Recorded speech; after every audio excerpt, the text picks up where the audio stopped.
itself is quite dangerous. Central planning, whether it be of the economy or of science, is risky because of the fallibility of the planner. It would not be so catastrophic if the planner were simply one physician in Peoria. Then the mistakes would only affect that physician's patients, the people who chose that physician. But when the planner is a government official, like yourself, who rules by mandate, the errors are compounded and become much more harmful. A planner who believes he is the science leads to an arrogance that justifies, in his mind, using government resources to smear and to destroy the reputations of other scientists who disagree with him. In an email exchange with Dr. Collins, you conspire, and I quote here directly from the email, to create a quick and devastating published takedown of three prominent epidemiologists from Harvard, Oxford, and Stanford. Apparently there's a lot of fringe epidemiologists at Harvard, Oxford, and Stanford. And you quote in the email that they, or from Dr. Collins, and you agree that they are fringe. And immediately there's this takedown effort. A published takedown, though, doesn't exactly conjure up the image of a dispassionate scientist. Instead of engaging them on the merits, you and Dr. Collins sought to smear them as fringe and take them down. And not in journals, in lay press. This is not only antithetical to the scientific method, it's the epitome of cheap politics, and it's reprehensible, Dr. Fauci. Do you really think it's appropriate to use your $420,000 salary to attack scientists that disagree with you?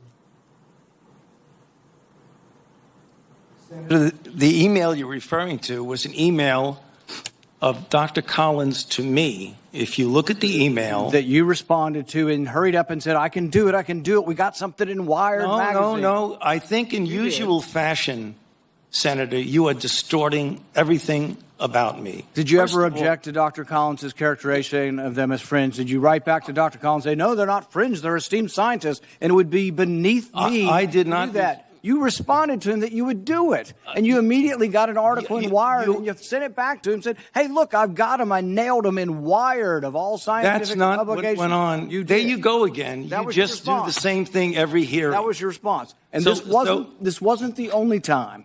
So your desire to take down people... You're absolutely incorrect. As usual, Senator, you are incorrect. Almost everything you said. Well, no, you deny, but the emails tell the truth of this. No. This wasn't the only time. Your desire to take down those who disagree with you didn't stop with Harvard, Oxford, and Stanford. You conspired with Peter Daszak, who you communicated with privately, and other members of the scientific community that wrote opinion pieces for Nature. 5 of them signed a paper for Nature, an opinion piece. 17 signed a paper that called it conspiracy theory, the idea that the virus could have originated in the lab. Do you think words like conspiracy theory should be in a scientific paper? Senator, I never used that word when I was referring to it. You're distorting virtually everything. Did you communicate with the 5 scientists who wrote the opinion piece in Nature where they were describing, there's no way this could have come from the lab? That was not me. Did you talk with any of those scientists privately? You keep distorting the truth. It is stunning how you do that. Did you talk to any of the scientists privately who wrote the opinion? You did. Well, what were they telling you privately? Well, let me explain. You're going back to that original discussion when I brought together a group of people to look at every possibility with an open mind. So not only are you distorting it, you were completely turning it around, as you usually do. Were most of the scientists that came to you privately, did they come to you privately and say, no way, this came from the lab? Or was their initial impression, Dr. Gary and others that were involved, was their initial impression actually that it looked very suspicious for a virus that came from a lab? Senator, we are here at a committee to look at a virus now that has killed almost 900,000 people. And the purpose of the committee was to try and get things out, how we can help to get the American public. And you keep coming back to personal attacks on me that have absolutely no relevance to reality. Do you think anybody has had more influence over our response to this than you have? Do you think it's a great success? Do you think it's a great success what's happened so far? Do you think the lockdowns were good for our kids? Do you think we slowed down the death rate? More people have died now under President Biden than did under President Trump. You are the one responsible. You are the architect. You are the lead architect for the response from the government. And now 800,000 people have died. Right. So you think it's a winning success, what you've advocated for government? Senator, first of all, if you look at everything that I said, you accuse me of in a monolithic way telling people what they need to do. Everything that I've said has been in support of the CDC guidelines. Wear a mask, get boosted. And you've advocated to make it coercive take done a look at force, everything you've that I've advocated said. that it be done by mandate. Right. You've advocated that your infallible opinion be dictated by law. Right. So, again, Madam Chair, I would like just a couple of minutes because this happens all the time. You personally attack me, and with absolutely not a shred of evidence of anything you say. So I would like to make something clear to the committee. He's doing this for political reasons. What you need to do is, he said in front of this committee. You think your takedown of three prominent epidemiologists was not political? You don't want me to finish because you know what I'm going to say. That was the question. Senator, were you political in taking down these three prominent epidemiologists? Senator Paul, if you would please, I'm going to allow this, Dr. Fauci to respond. We have a number of senators who would like to ask questions, and I would like him to be able to respond. Please do so. So the last time we had a committee, or the time before, he was accusing me of being responsible for the death of 4 to 5 million people, which is really irresponsible. And I say, why is he doing that? There are two reasons why that's really bad.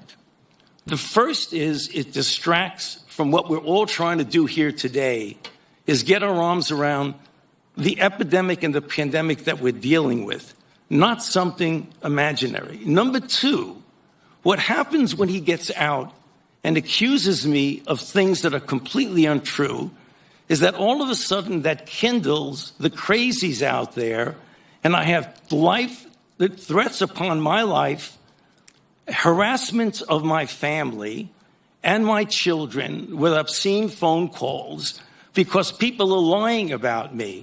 Now, I guess you could say, well, that's the way it goes. I can take the hit. Well, it makes a difference.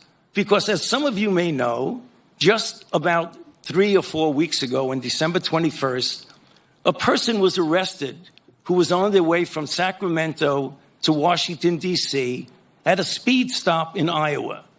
And the police asked him where he was going, and he was going to Washington, D.C. to kill Dr. Fauci. And they found in his car an AR-15 and multiple magazines of ammunition, because he thinks that maybe I'm killing people. So I ask myself, why would Senator want to do this? So go to Rand Paul website, and you see Fire Dr. Fauci with a little box that says, contribute here. You can do $5, $10, $20, $100. So you are making a catastrophic epidemic for your political gain. So you have politically attacked your colleagues and in a politically reprehensible way attacked their reputations. Okay, you won't defend it. You won't argue it. You'll just simply turn around the attack. We're going to continue this hearing. We have a number of questions from other senators. One more minute, please. Well, Dr. Fauci, I really appreciate your response, but we do have a number of questions from senators, and we do have a second round, and I'm being asked to make sure that everybody has their time. So thank you. Thank you very much for allowing me, Madam Chair. Okay. We will move to Senator Murphy. Thank you, Madam Chair. Dr. Fauci, thank you. Thank you, first of all, for what you do.